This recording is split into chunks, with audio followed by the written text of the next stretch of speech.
আগুনের ভয়াবহ লেলিহান শিখা মুহূর্তেই গ্রাস করে চারপাশ। কালো ধোঁয়ায় অন্ধকার হয়ে যায় পুরো আকাশ, চোখের সামনে ঝলসে যায় জীবন। উদ্ধারকারী বাহিনী ছুটে আসে, কিন্তু যন্ত্রপাতি কম, সময় কম। কেউ বহুতল ভবন থেকে লাফিয়ে পড়ে, কারণ আগুনের চেয়ে ভয়ঙ্কর হয়ে ওঠে তাদের আটকে পড়া। রাবিশ সিস্টেম বোগাস ম্যানেজমেন্ট প্রতি বছর কেড়ে নিচ্ছে হাজার হাজার নিরীহ প্রাণ। এগুলো কি শুধুই মৃত্যু, নাকি দুর্ঘটনা, নাকি অযোগ্যতা, অবহেলা আর দুর্নীতির ফল? এগুলো থামানোর কোনো উপায় কি আমাদের কাছে নেই? 28 মার্চ 2020 দুপুর 1টা রাজধানীর বাণিজ্যিক এলাকা বনানীর 22 তলা এফআর টাওয়ারে 8ম তলায় হঠাৎ আগুন। এই অগ্নিকাণ্ডে প্রাণ হারায় 25 জন নিরীহ মানুষ, আহত হয় 70 জনেরও বেশি। এ ঘটনায় উদ্ধার কাজে সময়ক্ষেপণ, আধুনিক যন্ত্রপাতির অভাব, প্রযুক্তির অনুপস্থিতি ক্ষয়ক্ষতির পরিমাণকে বহুগুণে বাড়িয়ে দিয়েছিল। বন্ধুরা, চলুন দেখি আমাদের উপকারী বন্ধু জিনের কাছে এর কোনো সমাধান আছে কিনা। বন্ধুরা, আমি তোমাদের উপকারী বন্ধু জিন। আমি আগুন নেভাই না, আমি আগুন লাগার আগেই বিপদ দেখাতে পারি চারপাশে থাকা এআই সিস্টেমের মাধ্যমে। এবার তোমাদের বলবো ভবনে অগ্নিকাণ্ড প্রতিরোধে এআই কি করতে পারে। 1. আগুন লাগার আগেই সতর্কবার্তা, আর্লি ওয়ার্নিং। এআই এর সবচেয়ে বড় শক্তি আগুন লাগার আগেই ঝুঁকি শনাক্ত করা। থার্মাল ক্যামেরা দেয়াল, তার বা মেশিনের অস্বাভাবিক গরম হওয়া ধরতে পারে। স্মোক অ্যান্ড গ্যাস সেন্সর চোখে ধোঁয়া দেখার আগেই সতর্ক করে।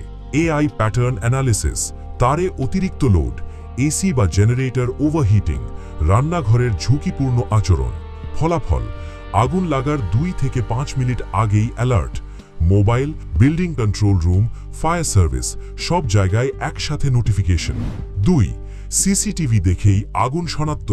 এআই এখন শুধু মানুষ চেনে না, এআই চেনে ধোঁয়ার অস্বাভাবিক গতিবিধি, আগুনের রং ও ফ্লিকার প্যাটার্ন, মানুষের দৌড়ঝাঁপ, প্যানিক মুভমেন্ট। ফায়দা, মানুষ ফোন করার আগেই অ্যালার্ট, রাত বা বন্ধ অফিসেও নজরদারি। ভুল অ্যালার্ট কম, কারণ এআই শেখে। 3. স্যাটেলাইট প্লাস ড্রোন ডেটা, বড় ভবন, গার্মেন্টস, মার্কেট, ইন্ডাস্ট্রিয়াল এরিয়ায় স্যাটেলাইট থার্মাল ডেটা, বড় আগুন দ্রুত শনাক্ত। এআই ড্রোন, উপর থেকে লাইভ ফুটেজ, আগুন কোন দিকে ছড়াবে এআই আগেই অনুমান করে। ফলাফল, ফায়ার সার্ভিস জানে কোথায় নিরাপদ, কোথায় বিপজ্জনক। 4. স্বয়ংক্রিয় নিরাপত্তা ব্যবস্থা, অটো রেসপন্স। এআই শুধু জানায় না, কাজও করে। দরজা নিজে খুলে দেয়, নির্দিষ্ট জায়গায় স্প্রিংকলার চালু করে, লিফট বন্ধ করে দেয়। ভয়েস অ্যালার্ট, আগুন শনাক্ত হয়েছে, দয়া করে নির্দিষ্ট রুট ব্যবহার করুন। 5. নিউজ রুমে লাইভ ডেটা, এআই পারে লাইভ সিসিটিভি ক্লিপ বাছাই করতে, ঘটনার সারাংশ তৈরি করতে, লোকেশন, সময়, ঝুঁকি দেখাতে, গুজব বাদ দিয়ে ভেরিফাইড তথ্য দিতে। 6. আগুন নেভার পরও এআই কাজ করে, নিরাপদ ইভ্যাকুয়েশন, আটকে পড়া মানুষ শনাক্ত করা, ক্ষয়ক্ষতির হিসাব, ভবিষ্যতে যেন না লাগে সে অনুযায়ী শেখা। এআই আগুন লাগায় না, এআই আগুন লাগার আগেই সতর্ক করে, সিদ্ধান্ত নেয় মানুষ। এআই শুধু সময় বাঁচায়, আর সময়ই জীবন। এআই কখনোই ফায়ার সার্ভিসের বিকল্প নয়। ভুল ডেটা হলে এআইও ভুল করবে, তাই দরকার মানুষ প্লাস এআই প্লাস নিয়মিত মনিটরিং। আজকের মতো বিদায় নিচ্ছি, তবে জাতীয় কোনো সমস্যায় শরীফ আমাকে ডাকলেই আবার আসবে, কারণ তোমাদের উপকারে আসতে পারলেই আমি খুশি। টাটা। এরকম ঘটনা আবার ঘটুক, এটা আমাদের কোনোভাবেই কাম্য নয়। ভিডিওটি ভালো লাগলে ফলো করুন, সাবস্ক্রাইব করুন, কারণ সামনে আসছে আরও বড়, আরও জরুরি এবং আরও ধামাকা ভিডিও।